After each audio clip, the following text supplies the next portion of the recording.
The YJ-17 is a Chinese hypersonic anti-ship missile that was introduced publicly in 2025.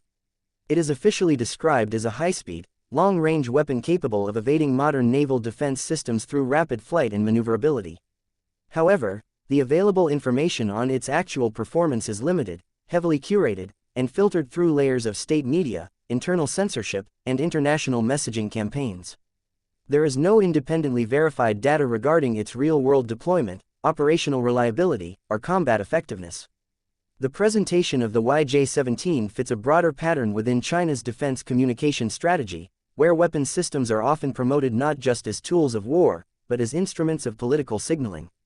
The missile's debut was timed and staged in a way that suggests its primary function, at least at this stage, may be psychological, intended to influence foreign militaries and public opinion rather than to reflect immediate battlefield capability. In this context, the YJ-17 serves as a symbol, not a proven asset.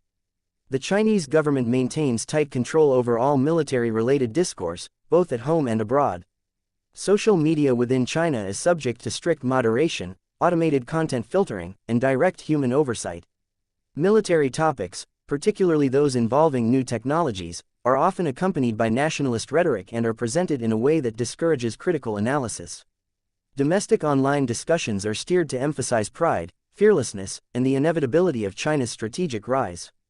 Users expressing skepticism about the military's claims or questioning the practicality of systems like the YJ-17 can face account bans, harassment, or even legal consequences.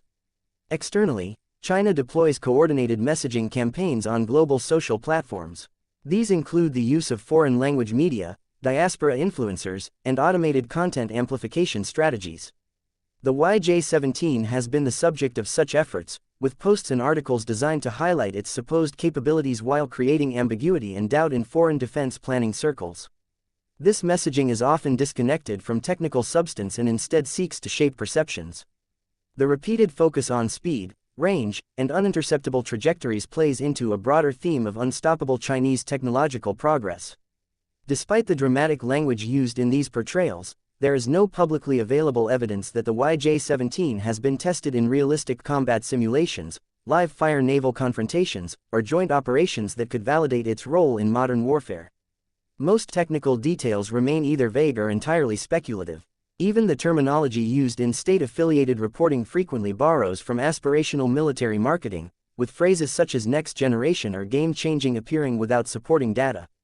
This environment of controlled information and engineered narrative makes it difficult to distinguish between capability and projection. The purpose appears to be less about transparency or deterrence in the traditional military sense, and more about establishing dominance in the information space. The hypersonic label itself is used as a rhetorical tool, one that suggests technological superiority even when the true utility or accuracy of the system is unknown. In this case, overhyping the missile may serve several internal and external functions.